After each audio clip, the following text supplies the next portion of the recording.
Hello mga ka-low carb! Dahil ngayong araw nga ay nag-crave ako sa tuknening or quick ay gagawa tayo ng low carb na version. At syempre, kukumpletuhin din natin ito at samahan natin ng low carb na sausawan. So umpisahan na natin! So una nga natin gagawin ay maglaga tayo ng itlog. So yung gamit ko nga ditong itlog ay itlog ng manok. So bahala na kayo kung anong klaseng itlog yung inyong gagamitin. At bahala na rin kayo kung paano ninyo lulutuin yung inyong itlog. So palalamigin lang natin yung ating nalutong itlog bago natin balatan. Para sa ating sangkap, maglagay lang sa isang bowl ng isang kutsarang santan gum, kalahating kutsara ng psyllium husk, at kalahating kutsara ng aswiti powder. So paghaluin lang natin sila. At kapag nahalo na natin sila, ay magdagdag na rin tayo ng kalahating kutsarita ng dinurog na asin at saka kalahating kutsarita ng dinurog na paminta. At syempre, huwag din natin kalimutang maglagay ng 1/4 na kutsarita ng baking powder. Paghaluin lang natin silang mabuti at itabi lang muna natin. Ihanda naman natin ngayon yung ating gagamiting itlog para dumikit yung ating gagamiting pambalot sa ating itlog na gagawin nating tuknening or quick. Isang itlog lang nga yung gagamitin natin dito. So ibibit lang natin yung ating itlog. So kapag napaghalo na natin yung puti at saka yung yellow, ay pwede na nating ilagay dito yung ating mga nabalatang nilagang itlog. I-shake lang natin sila hanggang sa mapaghalo na natin yung hilaw doon sa ating nilagang itlog. Next natin gagawin ay ilagay na natin yung ating mga na-coated na itlog doon sa ating dry ingredients na itinabi natin kanina. At dito nga hindi natin kailangan ng sandok para sila ay paghaluin. So i-shake lang natin sila hanggang sa ma-coated ng dry ingredients yung ating itlog. Yung susunod nga natin gagawin kapag ganito na siya, ay ibalik na naman natin siya doon sa ating natirang itlog kanina. So kung makikita nyo nga dyan sa first na coating natin ng itlog ay hindi siya masyadong makapal.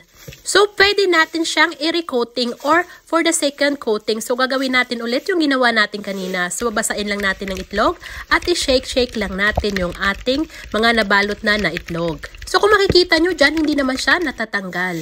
So yung gagawin nga natin, ayan, kung makikita nyo, ganyan na siya. Ilagay na naman natin siya doon sa ating natirang dry ingredients. So pagsabayan lang natin silang lahat dyan sa paglagay. And then katulad kanina, gawin ulit natin yung pag-shake. So hanggang makoating natin yung ating mga itlog sa pangalawang bisis para mas lalo siyang kumapal.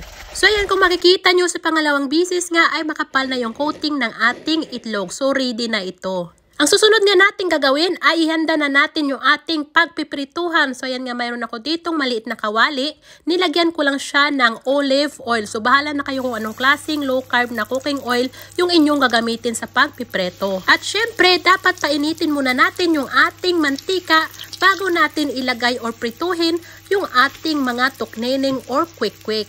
So yan guys, mabilis lang talaga siyang maluto. So bantayan natin yung ating piniprito. Huwag din nating lakasan masyado yung apoy para maiwasan yung pagsunog. So kapag kaunti lang nga yung inyong mantika, tulad nitong sa akin, hindi talaga siya umaapaw doon sa ating itlog. So baliktarin lang natin yung ating itlog. So dito nga guys is mga about 3 minutes lang siya, hindi luto na yung sa kabila. Kung sa pagbaliktad nyo nga at natanggal yung kanyang coating, ay pwede nyo naman siyang ibalik doon sa ating natirang harina kanina at i-coat ulit. Ayan, katulad nitong ginawa ko, ayan, kinote ko siya ulit. And then, ibabalik natin doon sa ating pinirito. Mabilis lang naman kasi siyang maluto. So, kapag golden brown na nga yung kanyang kulay, ay luto na ito guys. So, yung gawin nga natin, ay kumuha lang tayo ng salaan at doon natin ilagay para masala yung mga natitira pang cooking oil. So, kung wala naman kayong salaan, ay pwede kayong gumamit ng kitchen paper. So, pwede din yun as long as masisip-sip yung natitirang cooking oil doon sa ating quick or tuknening. At para makumplito nga natin itong resiping ito, ay gagawa rin tayo ng low carb version ng ating sausawan. At para nga sa ating sausawan, ay kumuha lang ako ng medyo malaking bowl at nilagyan ko siya ng aking hiniwang pinong-pino na sibuyas. So mga nasa isang tasa din yan, bahala na kayo kung anong klaseng sibuyas. And then nilagyan ko rin siya ng 2 tasang vinegar or suka. So cane vinegar nga yung gamit ko dito. So nilagyan ko rin siya ng kaunting asin at saka kaunting paminta. So kayo nang bahalang mag-adjust ng lasa according sa inyong panlasa. At para mas lalong sumarap nga yung ating sausawan, ay maglagay din tayo ng pampaanghang. Sa akin dito guys,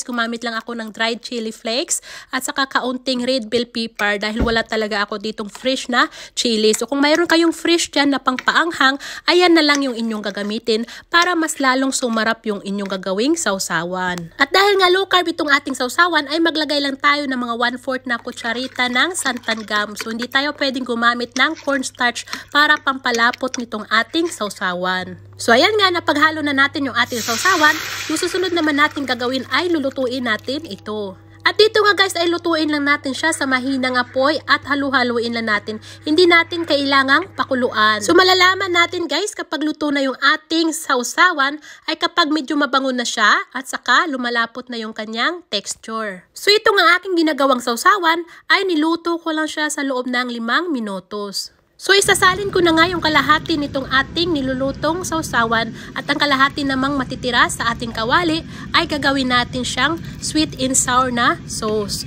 At para nga sa ating sweet and sour na sauce ay magdagdag lang tayo ng low carb sweeteners. Kayo nang bahala kung anong klaseng low carb sweeteners yung inyong gagamitin doon sa ating natitirang sauce. So yung gamit ko nga ditong low carb sweeteners ay itong monk fruit. So bahala na kayo kung gaano kadami yung inyong ilalagay. So depende yan guys kung gaano katamis yung inyong gusto. So kung nag-clean low carb ka nga ay yung unang sausawan na lang yung iyong gagamitin, wag na itong pangalawang sweet and sour. So ayan nga guys, nagdagdag na rin ako dyan ng aswiti powder. Actually yung original na recipe nitong sweet and sour na sausawan para sa ating tokneneng or quick ay mayroon talaga siyang ketchup.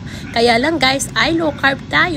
So yung ating ang gagawin dito instead of ketchup is lalagyan na lang natin ng aswiti powder para pampadagdag ng kulay. And then yan nga guys, i-adjust na lang natin kung gaano kadami yung ating ilalagay. Actually guys, mayroon ding nabibili na low carb na ketchup. So kung mayroon kayo noon at kaya nyo bumili, so pwede nyo rin siyang gamitin dito. So ayan nga guys, isasalin na natin yung ating natapos na sauce doon sa ating lalagyan.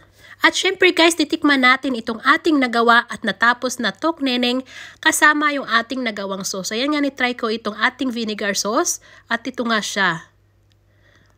Sobrang sarap niya guys, as in wala yung aking craving. So ganito yung kanyang itsura. So try nyo na rin ito mga ka-low carb. So itong tokneneng or quick, yung mga sangkap na ginamit dito ay pasok siya sa pagki-clean low carb. So yung sausawan nga, piliin nyo na lang yung vinegar, wag na yung sweet and sour.